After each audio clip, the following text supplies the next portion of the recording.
歡迎大家收聽我哋呢個碳中和商機節目。咁我哋呢係中英雙語嘅，有中英嘅字幕。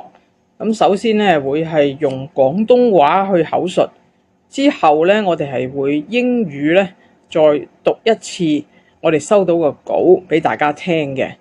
好啦，咁今日呢我哋呢就講呢個世界上碳排放最密集嘅產業。咁我哋今次咧係根據呢個標準普爾全球公司 S&P Global Inc 嘅分析嚟去做今次嘅一個分享嘅。咁咧而咧呢一個分析咧係根據咧呢個叫做範圍1嗰度去做嗰個碳排放嘅排名嘅。咁範圍1咧就係叫做 Scope 1。咁首先咧，我哋咧就睇下呢個範圍1咧所涉及嘅內容啦。範圍1排放咧係來自公司擁有或者控制嘅來源，例如係佢嘅設施，即係生產設施啦，同埋車輛嘅直接溫室氣體排放。範圍1排放可以非常之好咁樣突出到一間公司嘅環境足跡。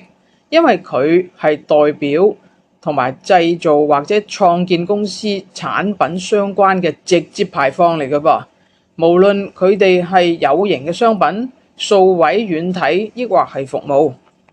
而另一方面呢，範圍2同埋範圍3嘅排放係包括與公司活動相關嘅間接排放，包括公司購買嘅電力、租賃資產或者係投資產生嘅排放。根據標普全球對2019至到2020年按行業平均排放強度嘅分析，公用事業係全球碳排放最密集嘅行業，每100萬美元收入排放高達2634噸嘅二氧化碳 CO2。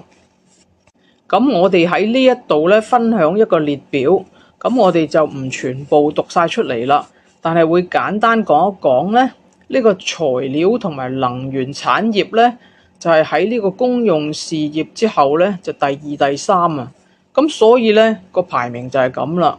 第一就係公用事業，第2就係材料，第3就係活力，即係嗰啲氣啊同埋啲天然氣嗰方面嘅能源設備，工業、消費必需品、非必需消費品、房地產、資訊科技、金融業、通訊服務業同埋衛生保健業等等，佢哋都係排名好高嘅。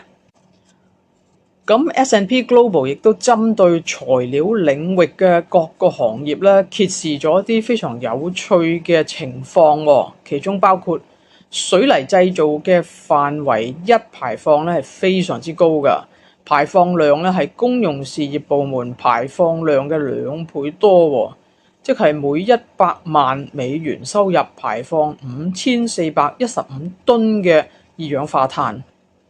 而鋁同埋鋼鐵生產亦都屬於咧排放密集型，喺2019至到2020年分別排放1421噸同埋1390噸。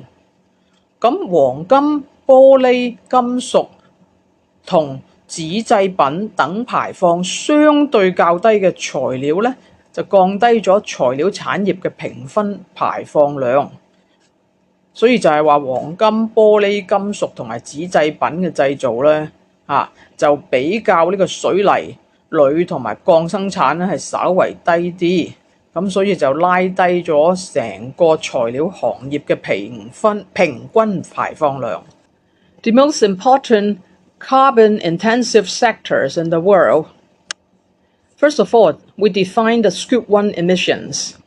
Before diving into the data, it may be useful for us to understand what Scope 1 emission really means. Scope 1 emissions are direct greenhouse gas emissions from sources that are owned or controlled by a company, such as their facilities and vehicles. Scope 1 emissions can do a good job of highlighting a company's environmental footprint because they represent the direct emissions related to manufacturing or creating a company's products, whether they are tangible goods, digital software, or services. Scope 2 and 3 emissions, on the other hand, encompass the indirect emissions associated with a company's activities, including those from a company's purchased electricity, leased assets, or investment. According to S&P Global's analysis of 2019 to 2020 average emission intensity by sector, utilities is the most carbon-intensive sector in the world, emitting a staggering 2,634 tons of CO2 per $1 million of revenue. Materials and energy sector follow behind with 918 tons and 571 tons of CO2 emitted respectively.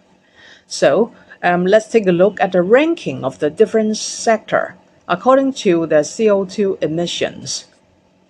Number 1, utility. Number 2, materials. Number 3, energy. Number 4, industrial. Number 5, consumer staples. Number 6, consumer discretionary. Number 7, real estate. Number 8, information technology. Number 9, financials. Number 10, communication services. And finally, healthcare. S&P Global also reveals some interesting insight when it comes to various industries within the material sector. That is, cement manufacturing exhibits an extremely high level of Scope 1 emissions, emitting more than double the emissions from the utilities sector, 5,415 tons of CO2 per $1 million of revenue.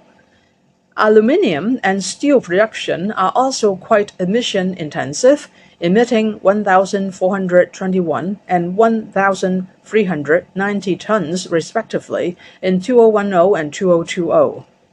Relatively lower emission materials such as gold, glass, metals, and paper products bring down the average emission of the materials sector.